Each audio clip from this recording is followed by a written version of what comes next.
Yeah. Analytics off the chain, other channels not the same. Jake and Kyle, you know the name. Headliner Nation, we running the game.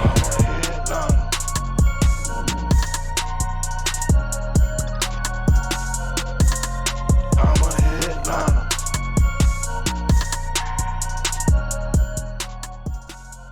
Yo, what is up, Headliner Nation? Welcome back to the final video of my quick ECR series right here before the draft. That's right, we're going to be talking about consensus rankings once again today, but it's going to be about the quarterback. So we're going to kick it off here, and we're going to be talking about four guys. This is going to be a little bit of a shorter video because really, when I look at the consensus rankings of the quarterbacks right now, there's really only four guys that kind of stick out to me, and there isn't a huge difference in some of them, but there's going to be a lot of really good quarterbacks this year.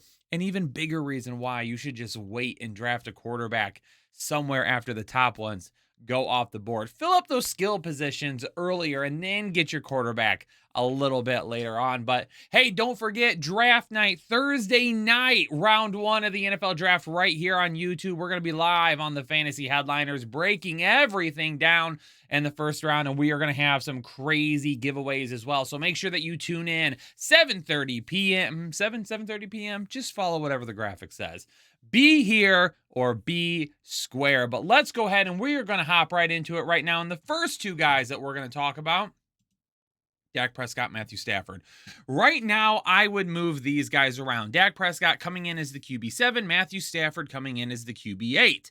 Now, I'm surprised Stafford actually isn't a little bit higher in the rankings right now, based on what he has as a team. I mean, played very well last year, right? And now, really, you could argue that this team that he has at the start of this season is better than the team that he had at the start of last season. Now, yeah, you had Robert Woods, and yes, you had Cooper Kupp, but now you've got, instead of Robert Woods, you've got Allen Robinson. And I love some Bobby Trees, but trust me, Allen Robinson is just a whole different breed. He's just a whole different breed when it comes to him being a wide receiver.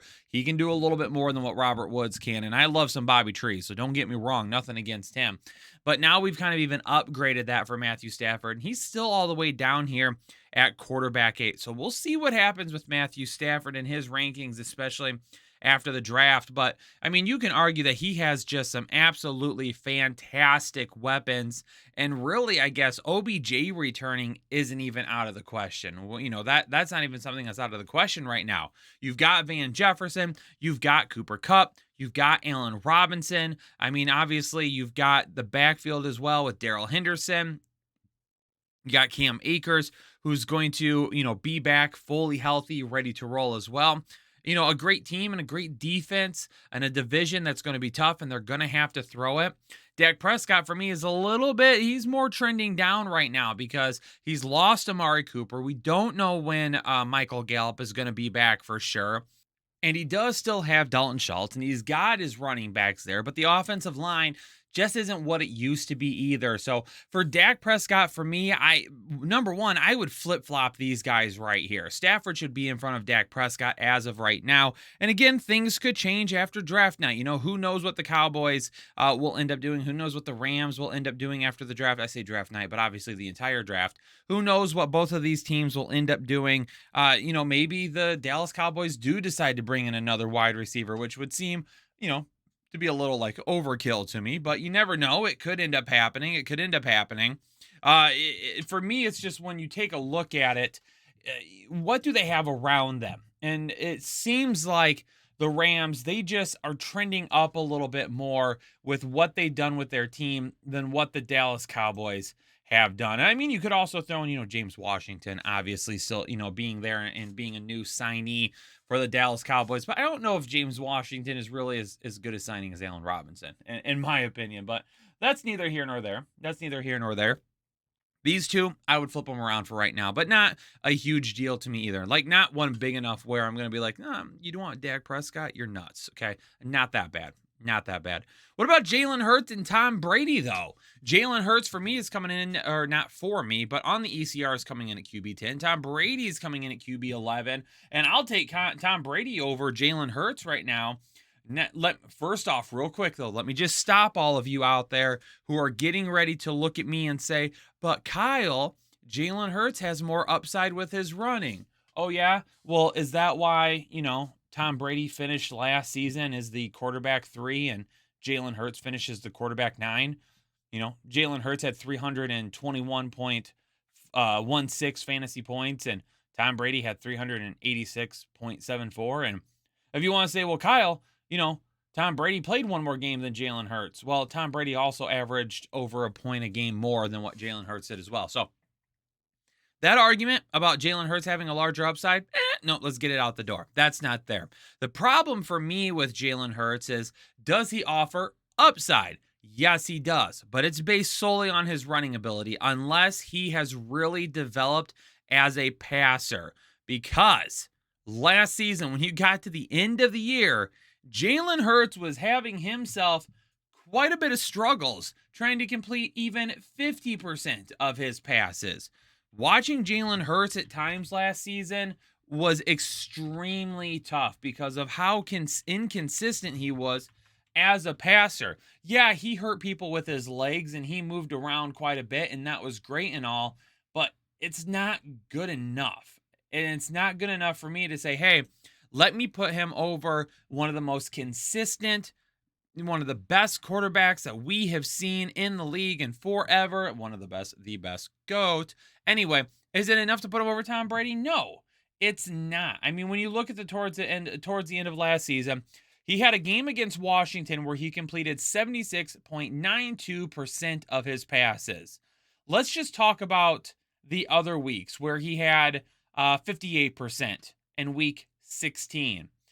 He had 45% in week 12. He had 54% in week 11. He had 52% in week 7. He had 46% in week 6. He had 59% in week 5. He had 52% in week 2. So the dude just couldn't complete passes, man. His upside with the arm isn't there. And if it is there, it's coming in games where it's just pointing to, being like a blowout. Like Jalen Hurts is going to have to pass to keep him in the game. If that's not happening, this is a team that's going to try to stay incredibly balanced. And even if they add a wide receiver in the first round, one of these top guys, it makes the weapons around him a little bit better. But in the same instance, Tom Brady's got good enough weapons around him to rival Jalen Hurts. He's got Leonard Fournette back, who really, really took a step up in the passing game last year. He's got Mike Evans back, who's had at least 1,000 receiving yards in every single season he's been in the league. You're going to get Chris Godwin back at some point in time. But until then, you've got guys who are getting ready to step in. I mean, you brought in Russell Gage, right? Like, he can help out. You might still get Rob Gronkowski back. If you don't, you still got Cameron Brate. Let's just say for a second, too, Cameron Brate is by himself. Let's say Gronk doesn't come back. O.J. Howard is out of town. Cameron Brate being by himself, we might want to keep an eye on that.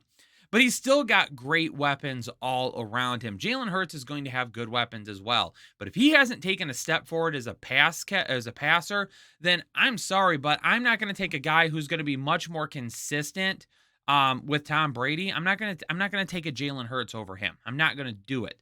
Yes, he might have some larger weeks because of his ability on the ground, but there's going to be other weeks too where you look at the box score and you go, "Oh my God, Jalen Hurts, why did I draft you?" You're not going to say that too many weeks with Tom Brady. It's just not going to happen. But like I said, this was going to be a super quick show because honestly, there's not a whole lot out there right now that I'm looking at. And I'm saying, wait a second. That doesn't look right.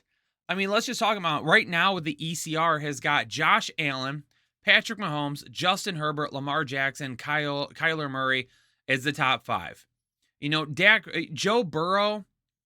Joe Burrow, I think we should bump up into tier 1.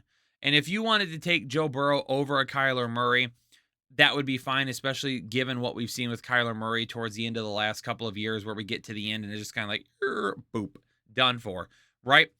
I don't think that's Kyler Murray by any means. I'm just saying, Joe Burrow's on the up and up. He's got a much better offensive line. He's got a great running game. He's got a great pass catching weapons around him. So even if you wanted to go like Joe Burrow over Lamar Jackson even, I would get it. Like, I would understand why you would do it. Now, Lamar Jackson will offer some more upside because of his rushing ability and because he can throw the ball so well. He's more consistent. But again, kind of this argument that we just had about Hurts and Tom Brady, Joe Burrow probably has the ability to be a little bit more consistent than Lamar Jackson. And if you wanted to bump Joe Burrow up above him, you'd be absolutely fine to do that to Lamar Jackson.